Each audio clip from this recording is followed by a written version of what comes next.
faire une préface, et c'est ce que je disais à Rav Hassoun tout à l'heure et à Rabbi Eliaou. Je disais en fait, quand je reviens ici, j'ai l'impression de revenir à la maison.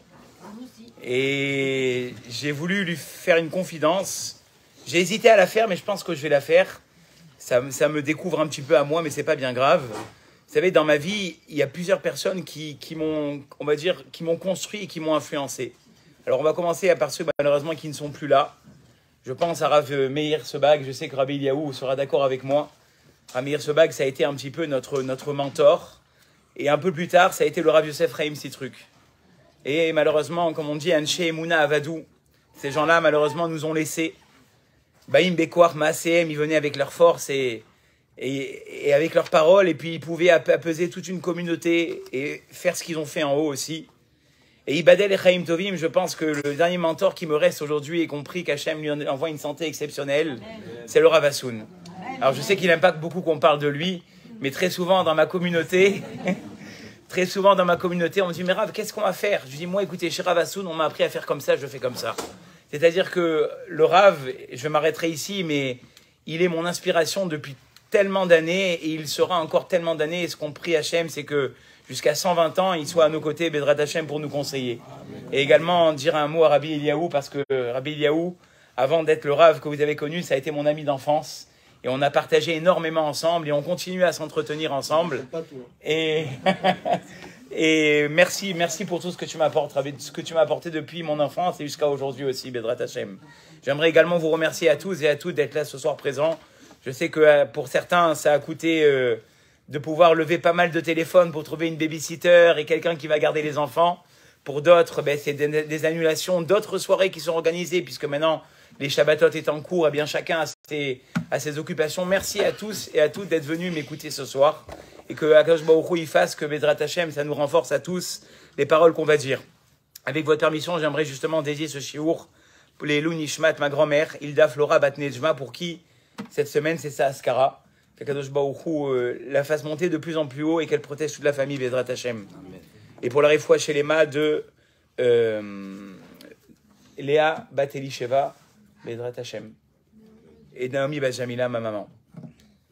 Vous savez qu'un des points les plus néfastes dans lequel, puisque ça a été le choix de Rav Eliaou, il m'a dit, vas-y sur le coup, tu peux y aller, je te laisse la porte. Alors moi, pour ceux qui me connaissent un petit peu, c'est un peu mon dada, parce que je pense que avant et après, on n'en parle pas assez.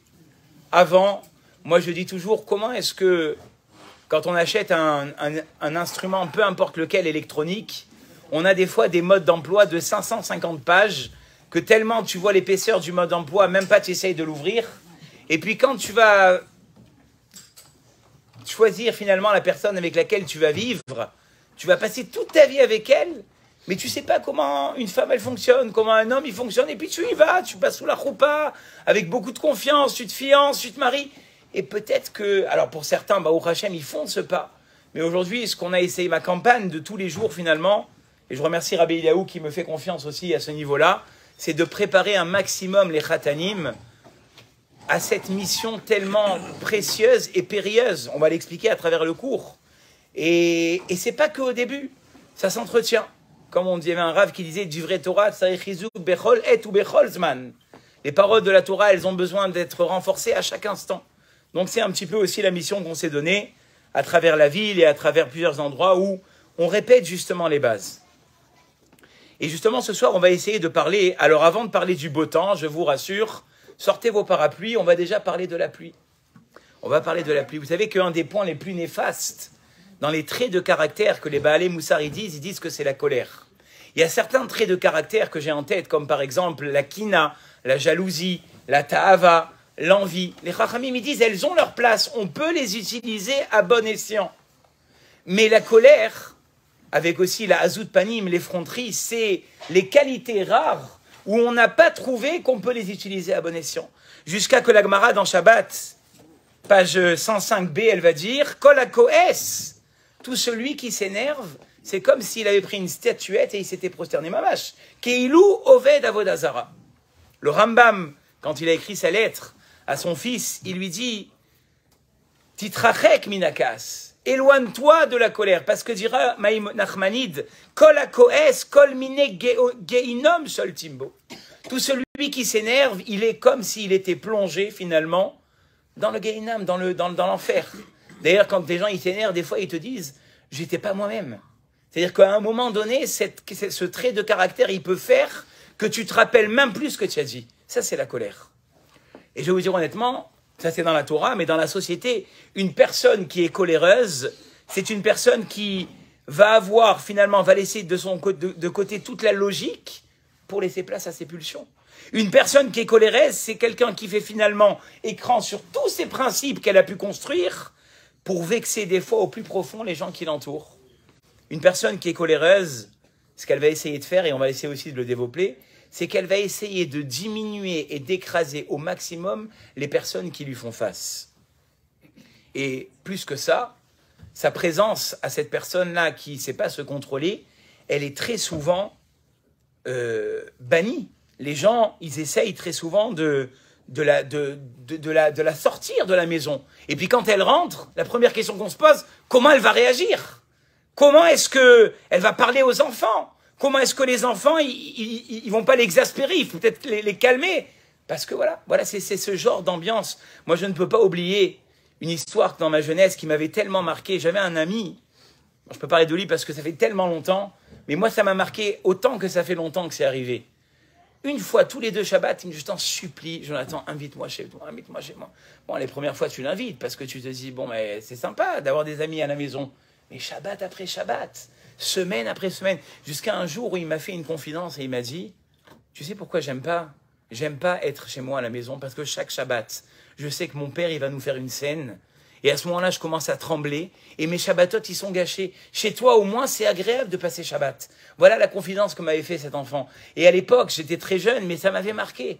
Je me suis dit, regarde finalement les dégâts que peut arriver à un endroit où finalement la femme ou le mari, parce que ce soir, on va parler à part égale, peuvent créer dans leur famille sans que forcément, j'en suis pratiquement certain que le père en lui-même, il n'était pas conscient de l'ambiance qui mettait à table.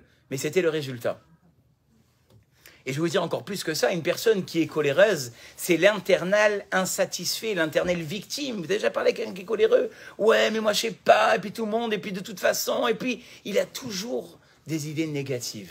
Ça, c'est ce qu'on appelle la colère. Et la Gemara, d'ailleurs, elle va aller dire dans Hérouvine, en page 65b, comment on peut évaluer quelqu'un. Vous savez, même dans les Shidduchim, s'il y a des personnes qui ne sont pas mariées ce soir, ou vous avez des enfants, comment on peut évaluer si quelqu'un il est bien?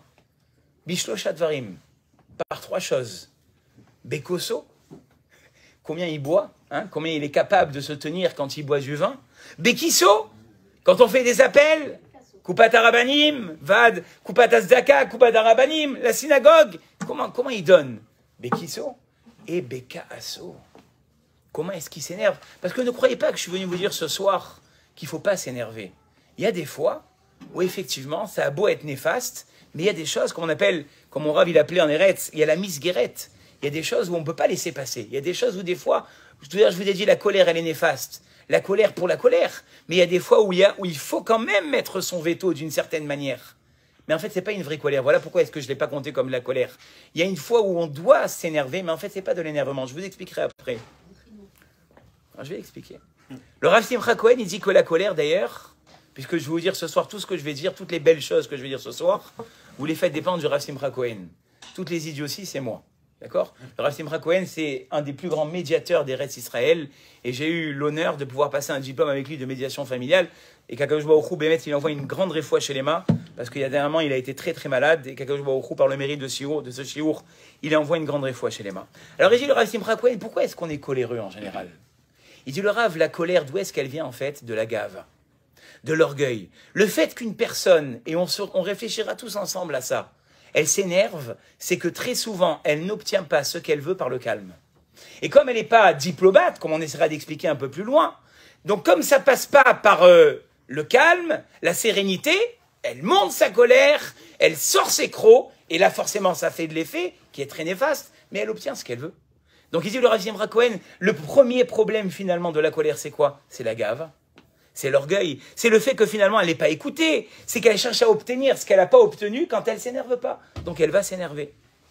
Et c'est cela qu'on doit se demander, il dit le Rav, c'est finalement le résultat de la tension qui règne des fois dans les couples, hein, ce qu'on appelle l'électricité dans l'air. Des fois, tu rentres dans des maisons, tu sais, c'est palpable, parce que ça m'est arrivé à mes temps perdus de faire de la médiation. Tu rentres, tu peux sentir l'électricité dans l'air. À la limite, tu dis, je vais ressortir. Non, vous êtes venus pour nous, Rav. Moi, je vais ressortir, parce que tu sens l'électricité qui est dans l'air. D'où elle vient ici, l'électricité? Alors le Rav, il dit, la première chose qu'on doit analyser, c'est si finalement cette colère, elle n'est pas le résultat d'un malaise beaucoup plus profond. Et il donne un exemple. Il dit, une fois, il y a une personne qui est venue me voir et elle s'est plainte que son conjoint ou sa conjointe, elle ne demandait les choses qu'en criant. Je veux. Il a dit, le Rav, vous allez faire un exercice avec cette personne. Vous allez lui donner les choses maintenant que quand elle crie pas. Et quand elle crie, vous lui donnez, parce que bon, vous ne pouvez pas lui refuser, mais vous lui donnez d'une façon dédaignante. Et là, vous allez comprendre qu'en fait, la personne, ce qu'elle veut, c'est simplement se faire écouter. Ce n'est pas les choses en question qu'elle veut, c'est qu'elle a besoin d'une certaine attention. Alors, vous allez lui expliquer à cette personne qu'on peut avoir des choses, mais sans s'énerver forcément. On peut obtenir des résultats sans forcément faire trembler les murs et que les voisins ils tapent en haut parce qu'ils entendent des cris. C'est possible aussi. Et il dit, le Rav, ça doit être la façon générale, même avec un enfant. Vous savez, un enfant, des fois, il veut obtenir des choses, mais il crie. Je dis, mon chéri, tant que tu cries, je ne te donnerai pas. Et le jour où il s'améliore, et ça c'est de façon générale, quand on veut aider les gens, les enfants à avancer dans la vie, vous savez, ça je l'ai vu du Rav Zilberstein, il dit, vous savez, on croit que les compliments, ça se donne qu'aux adultes. Il dit, mais les enfants, ils ont besoin de vos compliments. Il dit, faites le bilan dans une journée. Combien de reproches et de cris et de réflexions vous faites à un enfant et combien vous faites de reproches? Si vous êtes à part égale, vous êtes encore bien. Mais dans la plupart des cas, qu'est-ce qui se passe? On est toute la journée, on dirait qu'on est alarmé. Tu as fait ta vaisselle, tu as fait tes devoirs, tu t'es lavé, tu t'es douché, tu as... Et quand il fait des choses qui sont bien, ça passe presque inaperçu. Il dit, le Rav, la première chose qu'il faut faire, c'est faire une fête. Un enfant qui est capable de faire quelque chose dans lequel il se surpasse finalement, il faut faire une fête. Et c'est ce que le Rav Simcha Cohen a donné comme conseil à cette personne qui finalement criait tout le temps. Ne pas lui répondre quand elle crie, mais quand elle sait finalement se contrôler, un petit peu faire de l'effort sur ce mal-être, alors je dois lui faire une fête, je dois l'accueillir, je dois mettre le point sur ses efforts. Et à propos de cette colère, il y a justement une Mishnah dans Avot, dans le chapitre 5, Mishnah Yudbet, où là-bas, la Mishnah, bizarrement, elle va nous parler de la colère. Et là-bas, on va voir qu'en fait, ce que je vous ai dit tout à l'heure, c'est pas totalement exact. La Mishnah va nous dire, il y a 4 façons de s'énerver. Il y a celui, le bourreau, il rentre, il s'énerve très très facilement, mais il se calme. Alors tu peux te dire, mais c'est magnifique. Il s'énerve très facilement, mais il se calme. La Gemara a dit, Yatsa Sraro Be'efsedo. Le mérite qu'il a de se calmer très rapidement, il sort par finalement l'erreur qui s'énerve tellement rapidement. Alors tu vas te dire, bon alors, et celui qui s'énerve difficilement et qui se calme aussi, qui se calme facilement, alors lui peut-être c'est bien. La Gemara a dit, non, lui aussi, Yatsa Efsedo Besraro. Il a encore un problème. Alors c'est lequel? La machine a dit, mais par contre, celui qui s'énerve difficilement et qui se calme très rapidement, chassid. Ça, c'est un vrai chassid. Ça, c'est un homme bien.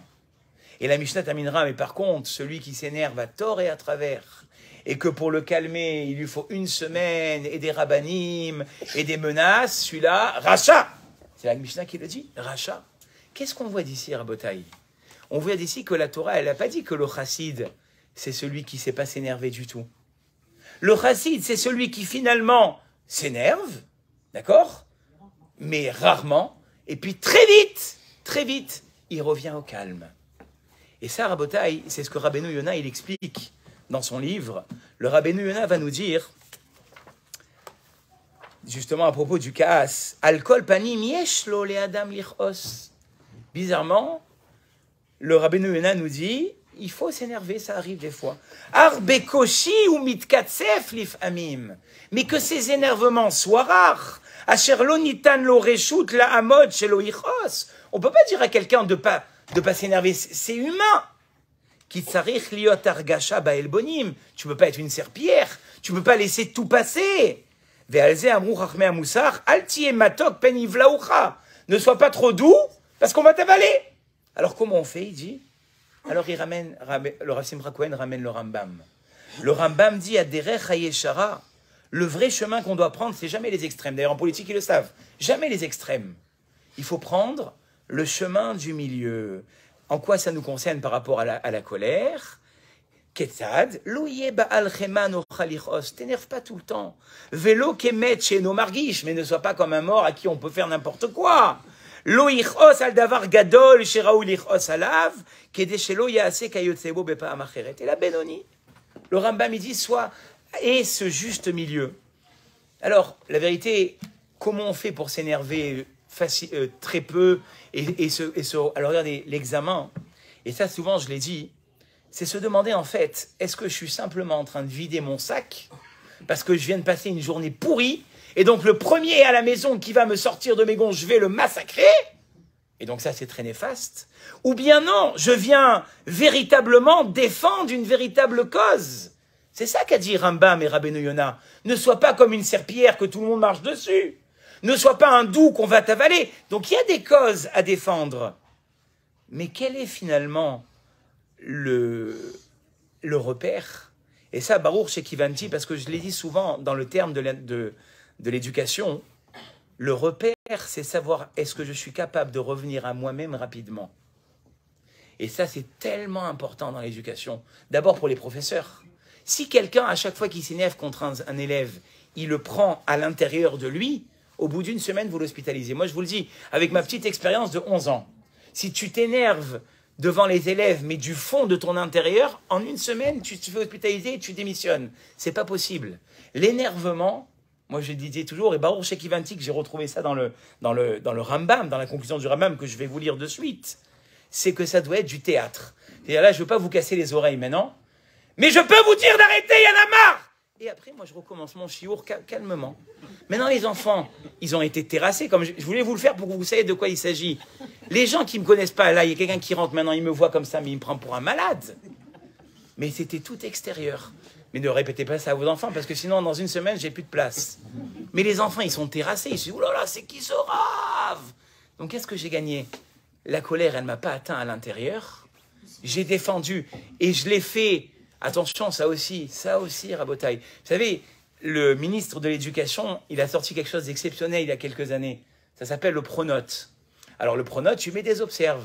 Et moi, ça m'est arrivé de discuter avec c'est quoi les observes? C'est au bout de observes, ils prennent des heures de colle. Au bout de 3 heures de colle, ils sont renvoyés. Maintenant, qu'est-ce qu'ils font, les professeurs? Ils tirent ça à coups d'armes. Une observe.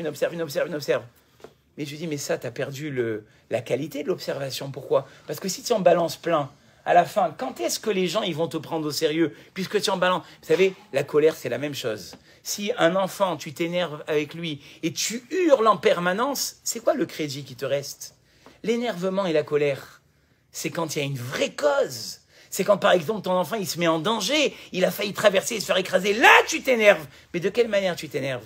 Extérieurement. Il faut que ce soit du théâtre. Si l'énervement, il t'a atteint à l'intérieur, d'accord, et que la régularité de tes colères, c'est la même régularité que quand tu te brosses les dents, tu ne tiendras pas le coup. Et je vais te dire encore plus que ça. Tes enfants, ils t'écouteront jamais. Parce qu'ils se diront, ben, j'ai un père qui est tout le temps dans la colère.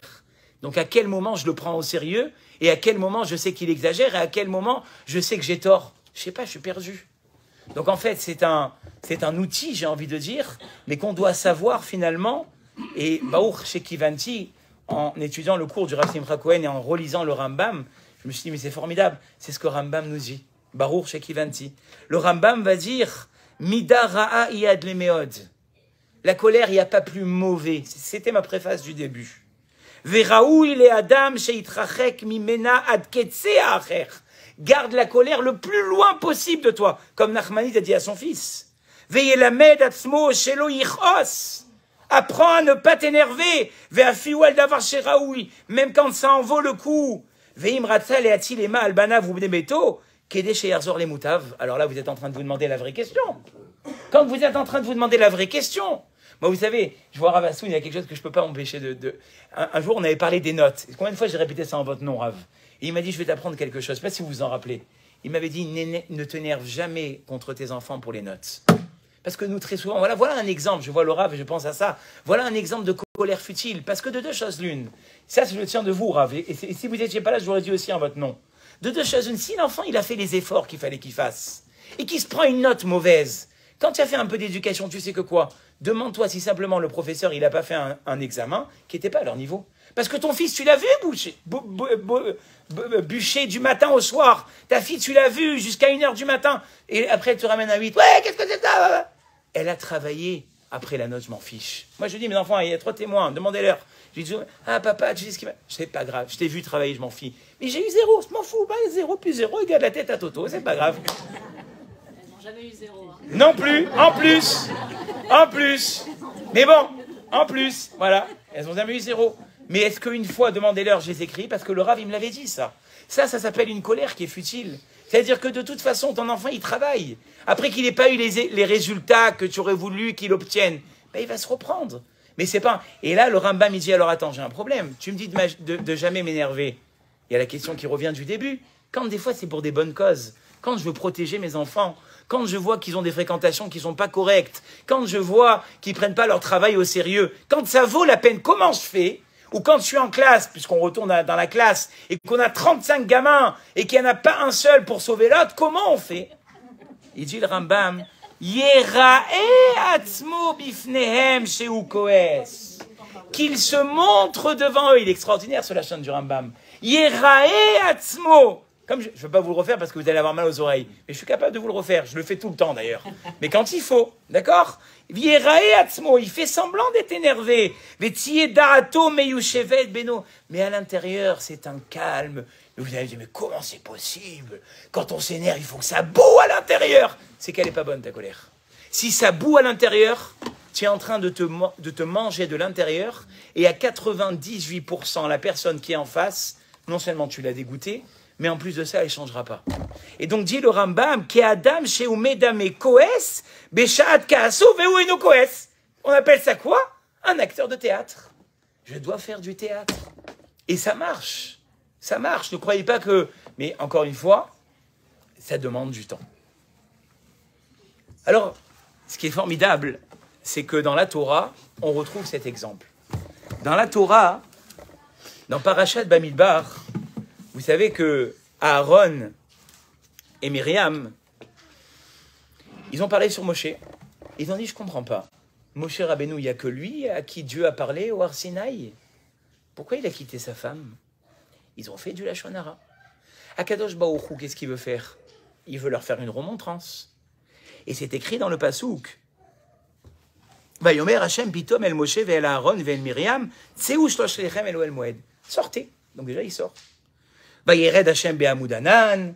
Hashem, il est descendu dans la colonne de nuée. Vayahamod petach haoel. Il s'est tenu en face de Aaron et Myriam. Vayikra Aaron ou Myriam. Vayitseu shneim. Ils sont sortis les deux. Vayomer Shimuna Devarai. Écoutez mes paroles. Imye neviachem Hashem bamar'e lavedvada bachalom adaberbo. Est-ce que Moshe est comme tous les autres prophètes à qui je parle à travers un songe ou bien à travers une forme? Loken avdi Moshe bechol beti. Continue Hachem de s'expliquer. PLP Adaberbo. J'ai parlé à lui face à face. Ou Tmunat Hachem y habite. Il a vu ce qu'on appelle Tmunat Hachem, la forme d'Hachem. Ou Madoua lo yeretem les daber be'avi be'moshe. Jusqu'à là, vous avez vu Hachem vous énerver ou pas? Hachem, il est simplement en train de s'expliquer avec Aaron et Myriam. Et puis tout d'un coup, on a un verset qui nous surprend. Vaïcharaf Hachem. Hachem, il s'est mis en colère. Moi, j'ai envie de vous dire, il y a un problème dans les versets, là. D'abord, tu t'énerves. Tu sors les crocs, et après, tu t'expliques. Il dit le Rav Simcha Cohen, lisons ensemble ce que nous dit Rashi. Mais achar sheodia sichonam, après qu'il leur ait expliqué leur faute, gazar aleem nidouille, c'est là où il les a mis, où il les a excommuniés. Kal vachomer, nous dira Rashi, à plus forte raison, dans la relation de tous les jours. Quand tu dois t'énerver avec quelqu'un, explique-toi d'abord. Mais tu as envie de te dire, mais ce qui marche, c'est l'écrit, c'est pas l'explication. Non, Rabotaï, la Torah nous a montré un vrai exemple de ce qu'est une colère saine. C'est celle d'Akadosh Baruch Hu. Akadosh Baruch Hu, bien avant de s'énerver, qu'est-ce qu'il fait pendant 5 ou 6 psukim? Il s'explique. Il dit le Rav Simcha Cohen, si tu veux savoir si ta colère, elle est saine, puisqu'on est toujours dans la pluie, hein, depuis tout à l'heure, on tient les parapluies, on doit se demander finalement si quand je veux faire passer un message dans des choses qui sont importantes de la vie, est-ce que la colère, elle va aider? La Torah, elle t'a montré que la colère, elle n'aide pas. D'abord, tu t'expliques. Et pas au moment où c'est arrivé. Vous savez, on dit une des choses qu'il ne faut pas faire, c'est essayer d'être Menachem, son ami, Béchaat Kaaso. Quand quelqu'un il est énervé, n'essaye pas de t'expliquer maintenant. Laisse passer le temps. Ouais, mais tu dis après, c'est plus du jeu. Si on n'est plus dans le truc, là, ça ne marchera pas. C'est là où tu vois vraiment si c'est constructif, tes énervements. Demain, tu vas t'asseoir, tu vas t'expliquer. Et après, tu pourras. Mais après, ça vaut plus le coup. Donc en fait, tu cherches à vider ton sac. Tu cherches pas à t'expliquer. C'est ça que nous a appris ces psukim Rabotai. C'est qu'avant de pouvoir s'énerver, qu'est-ce qu'il a fait Hachem? Il a expliqué à Aaron et à Myriam quel était le vrai problème. Et une fois leur avoir expliqué le vrai problème, alors à ce moment-là, quand il y a eu des explications, quand il y a eu une expression, le cœur il s'ouvre. Le cœur il s'ouvre à l'écoute. Le cœur il s'ouvre à l'explication. Mais si on fait passer la colère avant tout, il n'y a aucun message qui peut passer. Dites-le vous bien. Si dans la vie, vous voulez avoir des discussions constructives, si dans la vie, vous voulez avoir de l'évolution dans votre couple, ne cherchez jamais à résoudre les problèmes par la colère, parce que ça ne passera pas. On l'a vu ici. Plus une personne n'explique pas à son conjoint la raison de sa détresse, moins elle a de chances de se faire comprendre. Moi, je vous le dis. Ouais, mais qu'est-ce qu'elle comprend? Détrompe-toi. Le vrai problème, c'est que quoi? Pourquoi tu n'expliques pas tes problèmes à ton conjoint, à ta conjointe? C'est parce qu'on a peur d'être vulnérable. C'est plus facile de montrer les crocs. C'est plus facile de montrer la dureté, la carapace. Or, la Gemara, qu'est-ce qu'elle nous dit? L'onishar la ragzan et la ragzanuto. La Gemara dans Kiddushin Daf Mem Aleph, Amoud Aleph, qu'est-ce qu'elle dit? Au coléreux, qu'est-ce qui lui reste? L'image pourrie qu'il a eue, qu'il a montrée quand il s'est énervé. Excusez-moi, c'est la Gemara qui le dit. Ragzan lo alta beyado et la ragzanuta. C'est ce qui reste. Donc, est-ce que tu crois que tu as gagné quelque chose? Tu n'as rien gagné.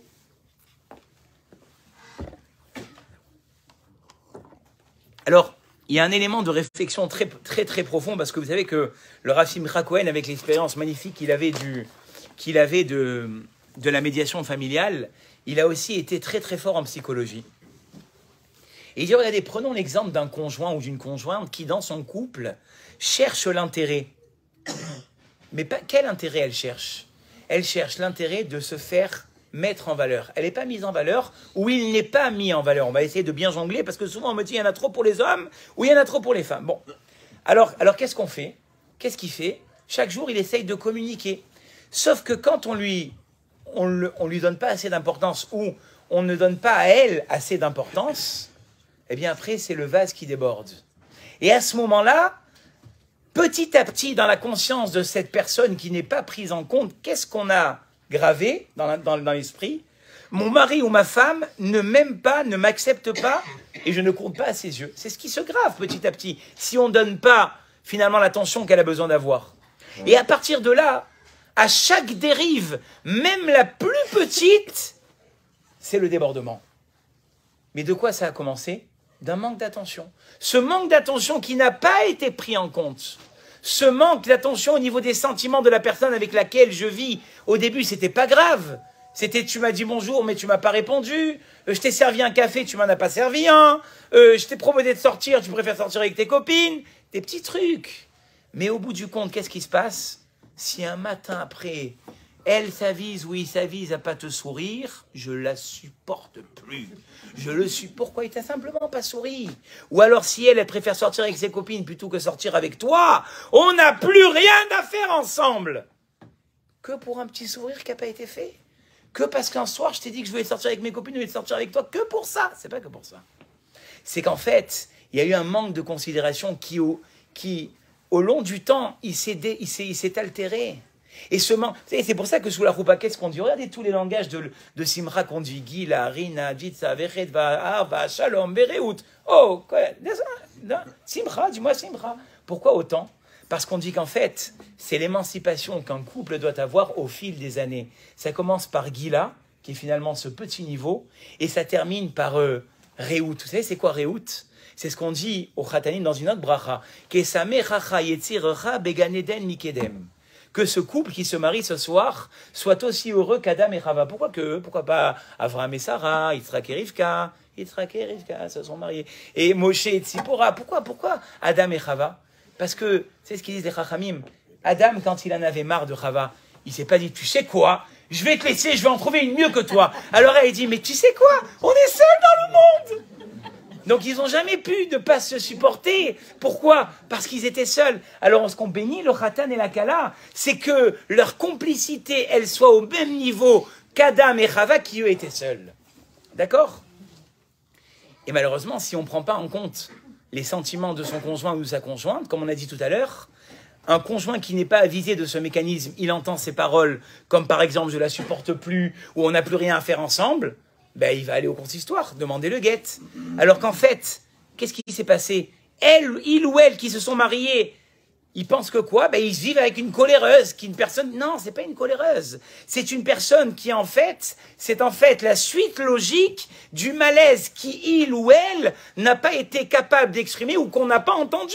Alors ça arrive à ces débordements pour des broutilles.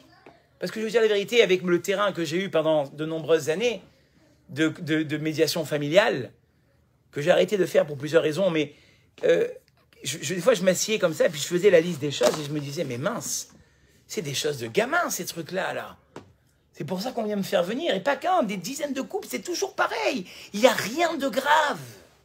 Mais il y a simplement un homme ou une femme, ou les deux ensemble, qui ne s'entendent pas, qui ne comprennent pas les besoins les uns des autres. Ça fait une boule de neige, et toutes ces broutilles rassemblées ensemble, vous savez ce qu'il a dit quand on faisait la formation justement à Ner la Aleph, pour être médiateur familial, il a dit, le Rav Ostroff, moi une fois, je voulais vous le raconter plus tard, mais je vous le raconter maintenant, parce que le temps avance. Il dit, moi une fois, j'ai reçu un couple, ils ont voulu divorcer pour un dentifrice. C'est un dentifrice. Il dit, pour un dentifrice, pourquoi? Parce que dans la famille de l'homme, on était très, très économe. Pourquoi? Parce que les parents avaient passé la Shoah, et donc quand ils prenaient le dentifrice, pour le terminer, le Colgate, c'était jusqu'au bout, il fallait pas qu'il en reste. Même quand il en restait, il s'appuyait sur l'évier pour encore sortir la dernière goutte. Dans la famille de la femme, c'était pas comme ça. Ils n'ont pas vécu la guerre, les pauvres. Donc le Colgate, quand il arrivait presque à la fin, il prenait, il le balançait. Après, tu les mets dans la même... Ils se marient, ils sont dans la même maison. Les premiers jours, le mari dit à sa femme, ma chérie, je t'en prie, quand tu finis le dentifrice, essaye de pousser jusqu'au bout. Une fois, deux fois, trois fois. À la fin, j'en ai marre et c'est toujours pareil avec toi et le dentifrice. De petits trucs. Mais le vrai problème, il a dit le Rav, c'est pas le dentifrice. C'est toute l'accumulation de ces petites broutilles et ces manques d'attention qui ont fait qu'ils en sont arrivés là. Alors je vais avancer un petit peu parce que le temps il avance, on a encore un peu de temps, encore 20.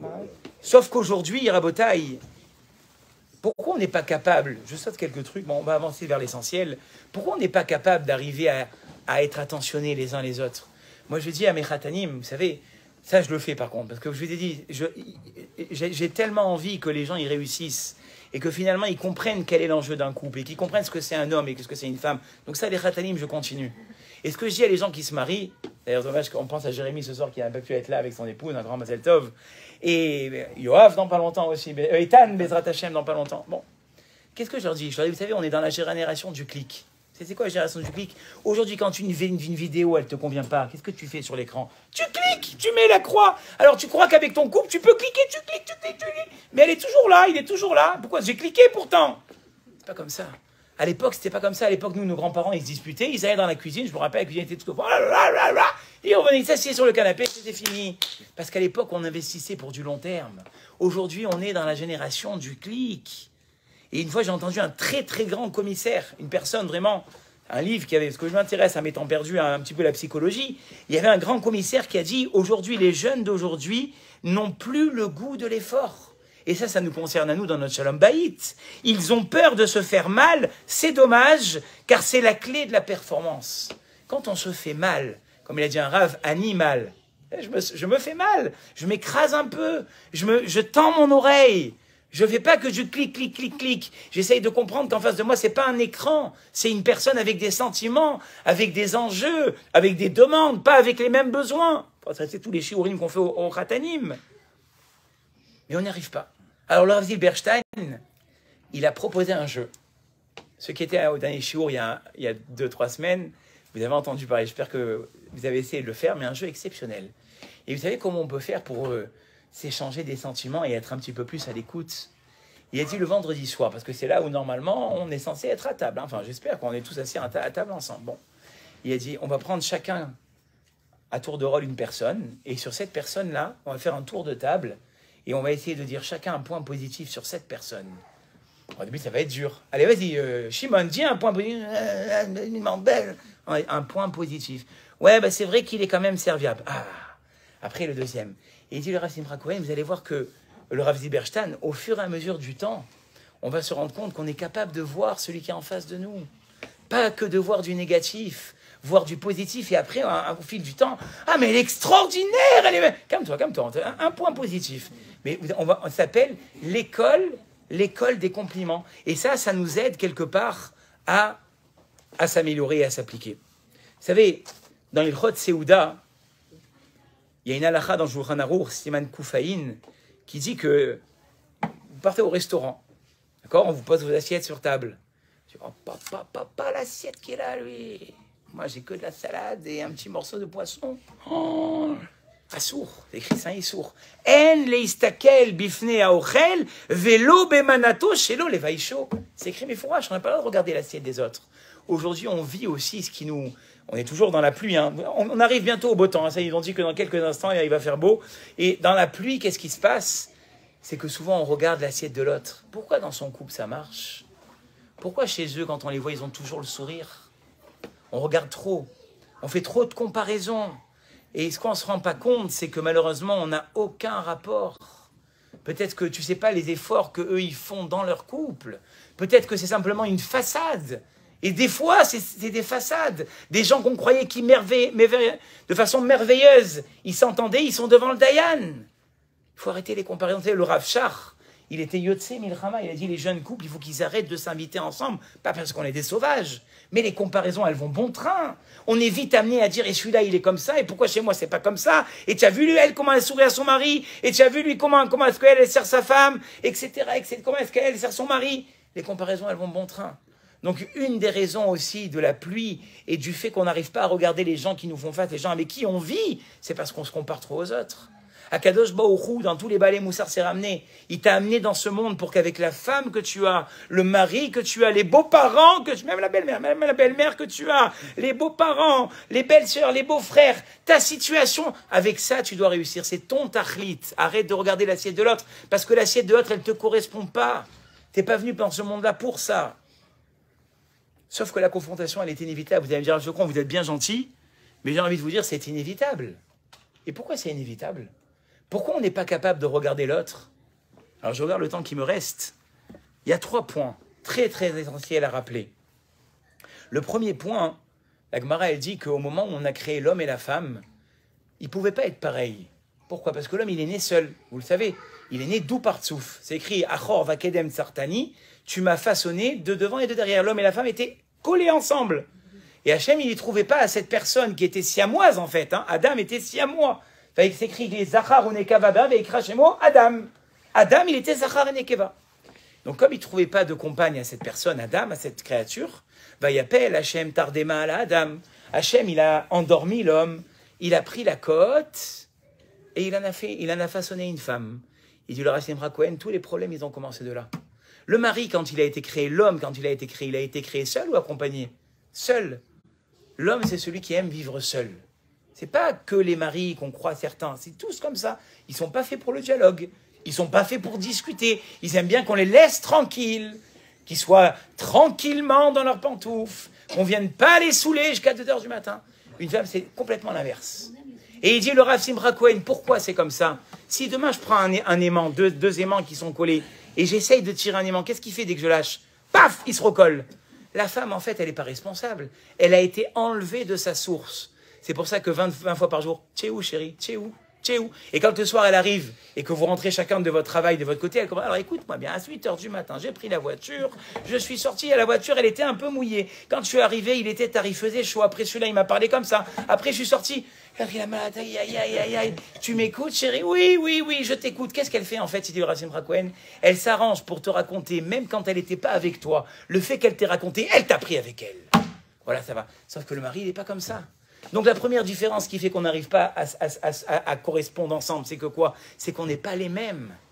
Et si on arrive finalement un petit peu à comprendre le besoin de ma femme, à comprendre qu'est-ce que c'est un homme, alors on va pouvoir être plus attentif. Ça, c'est la première chose. Moi, la deuxième chose qui m'a la plus importante, il y en avait 3, mais je prends un raccourci parce qu'il est tard. La deuxième chose, moi, qui m'a impressionné, je me suis jamais compris pourquoi est-ce que sous la choupa, on se retrouve entassés tous ensemble. Et tiens, le mari, bon, encore le khatan et la kala, c'est normal. Mais tiens, les parents, les beaux-parents, 6 sous la choupa. Mais moins-en que 2, le khatan et la kala. Vous savez ce que j'ai pensé? Mais en fait, c'est ce qui se passe dans votre maison. Vous croyez que quand vous vous êtes mariés, vous êtes rentrés, vous et votre mari. Mais en fait, vous êtes rentrés à 6.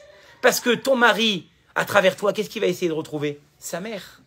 Et ta femme, d'accord? À travers toi, qu'est-ce qu'elle va essayer de retrouver? Ton père!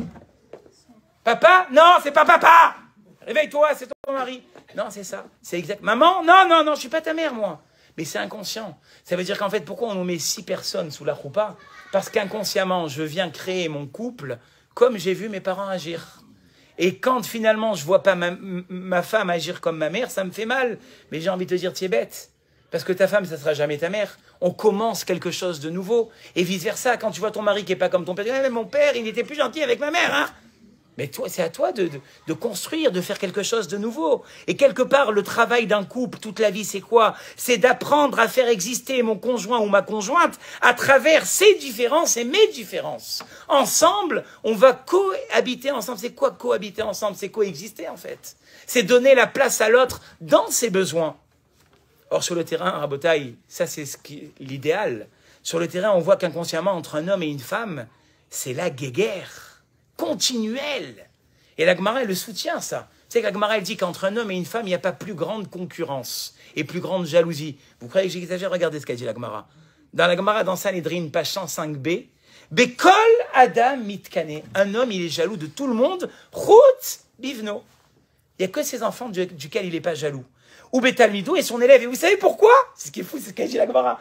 Ou pourquoi est-ce qu'il n'est pas jaloux de son élève? Je connais cette Gemara. Parce qu'à travers eux, il dit, mais c'est moi! Donc je ne peux pas être jaloux de moi. Donc eux, ils ne les jalousent pas. Donc si on part du principe qu'un homme, il est jaloux de tout le monde, ben, entre un homme et une femme, forcément, ils vont se jalouser. Et vous allez dire, non, c'est un peu exagéré, hein, Rav Chokron. C'est pas exagéré, c'est vraiment ça. Et ça veut dire qu'en fait, avant de penser à l'autre, inconsciemment, je dis, mais moi, il faut que je pense à moi. Mais tu n'arriveras jamais. Si tu attends que celle qui est en face de toi, elle pense à toi, tu n'y arriveras jamais. Vous savez, une fois, le Rav Simcha Cohen, il a dit, ça c'est le Rav Yirmiyahu Ostrov qui avait fait une partie de la formation qu'on avait eue, il avait dit, vous savez, une fois on a voulu montrer à quelqu'un, tu la connais cette histoire? On a voulu montrer une fois à quelqu'un, c'était quoi le Gehinam et c'était quoi le Gan Eden. Alors il a dit, par quoi tu veux commencer? Il a dit, bon, bah, allez, allons au Gehinam.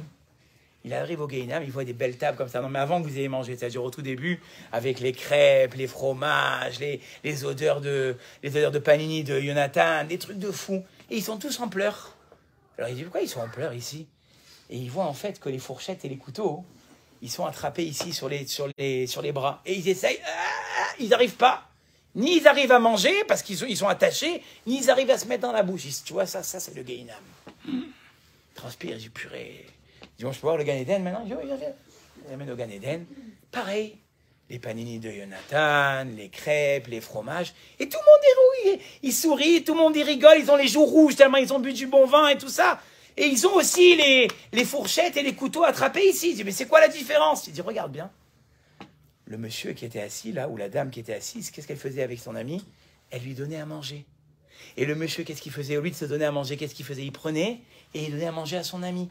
Et donc c'est ça, il a dit le Rav, c'est ça le Gan Eden. Le Gan Eden, c'est quand finalement toi-même tu peux pas te satisfaire, mais qu'est-ce que tu comprends? Que le bonheur, il est où? Il est en face, dans la personne qui est en face de toi. Que la personne qui est en face de toi, elle peut t'amener le même bonheur que toi, tu n'es pas capable de t'amener tout seul. Et que finalement la solution, elle est dans la personne qui est en face. Seulement sache la regarder. Et alors quoi? Et pourquoi moi? Parce qu'en fait, comme dit le Rav Shalom Harouche, il a écrit 365 pages sur cette théorie. Donc à mon avis, elle n'est pas fausse. Le couple, c'est un miroir. Si je lève la main, en face, on va lever la main. Si je baisse les bras, en face, on baissera les bras. Donc en fait, c'est quoi le jeu? Qui c'est qui commence avant? Alors, où tu fais le gamin toute ta vie, jusqu'au jour où tu te retrouves devant le Rav Meloul parce que tu n'as pas été capable de faire le premier effort, ou tu es le Gibor, vous savez ce qu'il dit? Le Rav Simcha Cohen, ça m'a fait rigoler quand j'ai vu ça. Vous savez que le ministre des Transports, ici en France, de la sécurité routière, il a dit que dans les soirées, je lis, à mes temps perdus, j'écoute la radio.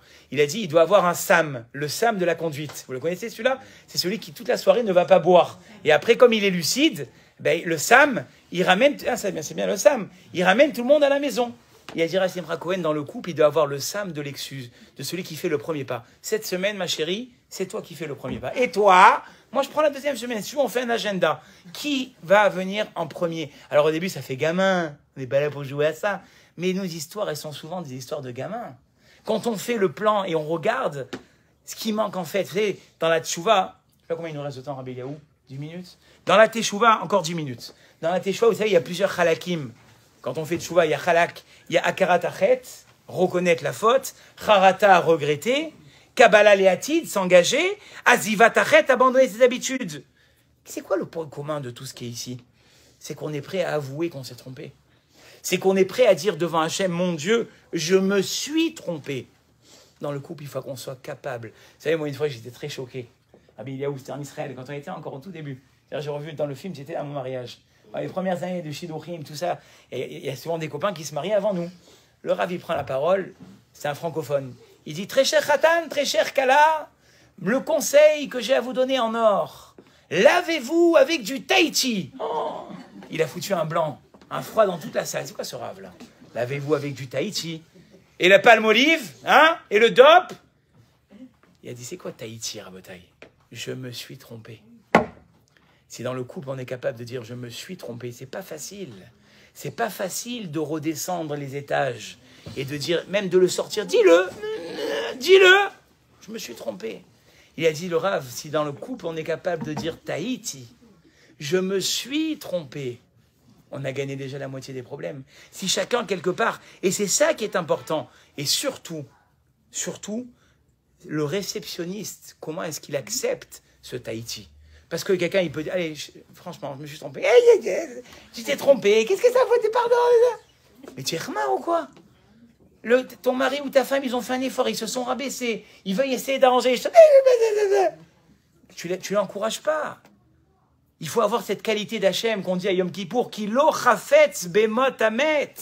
Akadosh Baruch Hu, il veut pas que les gens y meurent. Qu'est-ce qu'il veut? Ki mishuvo medarka vechaya. Alors, je vous ai promis de parler quand même un peu du beau temps, parce que là, on est resté sous la pluie, on n'arrive même plus à tenir debout, tellement il pleut. Pourquoi c'est difficile de pardonner à Rabotai?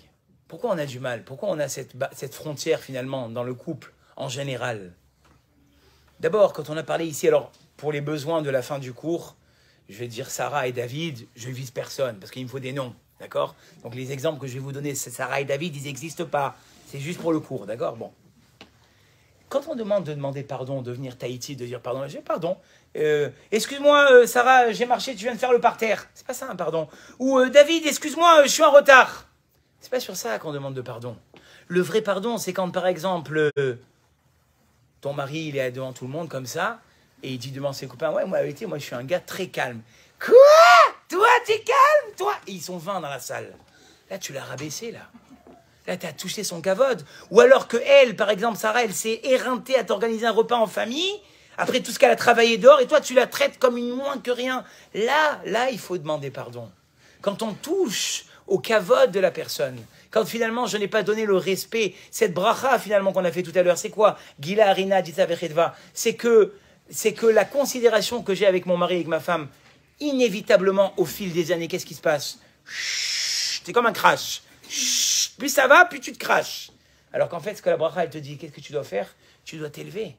Donc, qu'est-ce qu'il va falloir que tu fasses? Alors, c'est vrai que des fois, il y a un autre problème aussi. Pourquoi on n'arrive pas à se concilier? C'est parce qu'on minimise. La personne, elle vient, elle s'ouvre devant toi. Ton conjoint ou ta conjointe, ils se sont... Et toi, qu'est-ce que tu lui dis? Franchement, David, on va pas se fâcher pour ça. Tu sais très bien que je fais pas attention quand je parle. Là, tu as tout bousillé, là. Tu as quelqu'un qui vient s'ouvrir à toi. Ça, on le dit dans le chinour des enfants aussi. Quand ils sont petits, des fois, ils viennent, papa, maman, je vais te raconter ce que j'ai fait. T'as vu le dessin? Ok, chérie, ok. Il dit, là, le parent, il vient de faire la plus grave erreur du monde. Si quand ils sont petits, tu ne sais pas les écouter pour leurs petits dessins, quand ils seront grands, ben, qu'est-ce qu'ils auront appris? Que quand on a besoin de se confier, chez qui on va? Surtout pas chez papa et maman. Parce qu'ils te disent toujours qu'ils n'ont pas le temps, que c'est pas important, qu'on verra après, qu'il y a des choses sur le feu, qu'ils doivent sortir au travail, qu'ils doivent prendre la voiture. Quand ils seront grands, ils iront se confier chez tout le monde, sauf chez toi. Parce que tu n'as pas accepté l'ouverture. Dans le couple, c'est la même chose. Sauf qu'on a un problème. C'est que même si on accepte cette ouverture, Shlomo Amelech, il a dit Kichol derer ish yachar be'enav. Même quand on accepte le dialogue, on a du mal à accepter qu'on vienne nous faire des torahot. Et d'un autre côté, il dit le Rav, on a été créé B'Tselem Elokim. Qu'est-ce que ça fait qu'on a été créé à l'image de Dieu? C'est qu'on adore la shlemut, on adore l'intégrité. Et il dit à ce moment-là, il y a le phénomène de la mouche. Vous connaissez le phénomène de la mouche? Tu fais un joli steak, d'accord? Maintenant la mouche, elle tourne. Où elle va se poser? Il y a 150 mètres carrés sur ton steak, là où tu voulais pas qu'elle se pose. Il dit le Rav, on a 80% de qualité chez notre conjoint ou notre conjointe, et puis il y a ces 20%, tu les zoomes, les 20% à 280%. Il dit ça, c'est le problème de la shlemut. Le fait qu'on a été créé à l'image d'Hachem, B'Tselem Elokim, on a du mal à se concentrer sur les qualités. Alors qu'est-ce qu'on peut faire pour amener le beau temps? Je terminerai par ça dans les 3 minutes qui me restent. Il dit le Rav Simcha Cohen, il y a des erreurs à ne pas faire. La première erreur à ne pas faire, ne jamais catégoriser le conjoint d'une certaine métaphore. Ça y est David, tu fais le doux. Tu crois que je vais t'accepter comme tu es? Ça y est, tu fais la sainte avec tes Tehillim, mais ils ne te connaissent pas sur les groupes WhatsApp. Combien de chats de groupes WhatsApp? 35 groupes WhatsApp. Ils ne savent pas c'est qui tu es. On a catégorisé. On a fait comprendre au mari ou à la femme que jamais ils pourront changer. Puisque c'est ce qu'on leur dit. Il dit le Rav, ne vous avisez jamais à dire par exemple le mot jamais. Ça sera tout le temps pareil. Ça sera jamais différent. Là, quand tu catégorises quelqu'un, tu l'aides encore moins à changer. Et autre chose aussi, ne pas rabaisser l'autre sur ses points forts. Tu la vois faire ses Tehillim, par exemple. Ah, les Tehillim, les Tehillim. Les Tehillim, les Tehillim, hein. Allez, les Tehillim. Pourquoi tu l'as rabaissée? Tu sais ce qu'elle pense au moment de ses Tehillim. Tu sais ce qu'elle est en train de faire, peut-être avec ses Tehillim vis-à-vis d'Akadosh Baruch Hu. Ou alors la femme, elle voit son mari partir étudier. Ah, tu pars encore étudier chez Ravassoun. Ah, tu devrais aller à l'hôpital. Au moins là-bas, tu ne pourras pas faire semblant, hein. Pourquoi tu la rabaisses? Pourquoi tu les rabaisses sur ses points forts? C'est ça qu'on va faire très souvent. Qu'est-ce qu'on va faire? On va rabaisser la personne sur ses points forts. Il dit le Rav, ne jamais dévaluer les points forts. Très souvent aussi, qu'est-ce qui se passe? Et ça, Rabotai, excusez-moi, cette fois-ci, je suis obligé de prendre parti. C'est souvent chez les dames. Il dit le Rav Simcha Cohen, et c'est pas de votre faute. Si l'homme, il a été, je finis un rabello dans 5 minutes. Si l'homme, il a été créé, de quoi il est, enfin, pas si l'homme, il a été créé. L'homme, il a été créé de quelle matière à la base? Bravo. Et la femme, d'après ce qu'on a raconté, de quoi est-ce qu'elle a été créée? De l'os. Je vous pose une question. Si je viens sur un terrain de football, en terre, et je fais un trait, je reviens une semaine après le trait, il existe encore ou pas? Il n'y a plus rien. Surtout, c'est en plein hiver, il n'y a plus rien. Maintenant, vous prenez un os de poulet, parce que ça, c'est le plus tranquille, hein, un os de poulet, et puis vous faites une marque dans l'os, comme ça. Vous revenez 85 ans après. La marque, elle est encore dans l'os ou pas? Oui. Il dit très souvent, qu'est-ce qu'on a à faire? Il y a 5 ans, un soir d'hiver, on était chez tes parents. J'avais mis la jupe rouge à pois noirs et tu m'as dit devant tout le monde, tes gâteaux, ils sont brûlés. Le mari dit, mais ça fait 5 ans. C'est fini tout ça. Non, je me rappelle. Et puis il y a 5 ans, c'était pareil. Il y a 10 ans, c'était pareil. Quand ils se sont rencontrés, tu n'as pas ramassé la pièce qui était partie, tu m'as laissé me baisser. Et on ressasse. Les hommes, ils sont moins comme ça. Ils sont aussi comme ça, ne vous inquiétez pas. Mais le Rav, il dit, c'est plus fréquent chez les dames. Parce qu'elles ne font pas exprès. Tout remonte à la surface. Tout remonte. Et donc, très souvent, qu'est-ce qu'on fait? On reprend le passé. Si on repart sur des bonnes bases, je comprends pas, vous êtes sorti de chez le Rav maintenant. Vous vous êtes dit, maintenant, ça va aller mieux. Et tu ressasses, tu ressasses, tu ressasses. Il dit, le Rav, pour amener le beau temps à la maison, il faut être capable, comme on dit, de tracer un trait. De dire, maintenant, on va à la ligne. On commence quelque chose de nouveau. Et comme on l'a dit tout à l'heure, bien évidemment, ne pas prendre les points faibles, savoir demander pardon franchement, tout ça on l'a dit tout à l'heure. Il dit le Rav aussi que écrire, vous savez que écrire, ça peut aider à s'exprimer, parce que des fois les gens, ils n'arrivent pas à trouver les bons mots. Écrire, faire un texto. Aujourd'hui, faire une lettre, ça paraît du temps de Louis XV. Non, on peut faire une lettre. Un email, alors un email, allez, fais un email. Et après tu l'imprimes, comme ça on a mis ça à 2023. Tu fais un email, et souvent... On est maladroit dans nos paroles. On ne sait pas comment les dire. Mais on peut. D'accord? Comme on était là aussi, il y a le Sam du pardon. Et enfin, je terminerai avec l'histoire du Rav Shmulevitz qui est assez mémorable. Le Rav Shmulevitz, il a vécu la guerre des 6 jours. Et il raconte que durant la guerre des 6 jours, Ils étaient dans un espèce de bungalow, de bunker. Il y avait des bombes mortelles. Et dans ce bungalow, il y avait plusieurs familles. Et une dame, il a entendu chuchoter le Rav Shmulevitch. Cette dame, elle a dit à Kadosh Baruch Hu, aujourd'hui, je suis prêt à pardonner tous les affronts que mon mari m'a fait.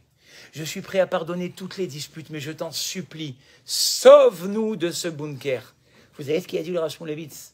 Si ce jour-là, on a été sauvé des bombes, c'est grâce à cette femme qui, quelque part, a su tracer un trait dans sa vie et dire maintenant, je recommence à nouveau. Qu'on ait le mérite, Bezrat Hashem, toujours d'aller de l'avant et de jamais voir l'arrière pour aller encore, pour voir que des bonnes choses, Bezrat Hashem. Merci de votre écoute. Merci à tous. Merci beaucoup. Merci beaucoup. Merci beaucoup.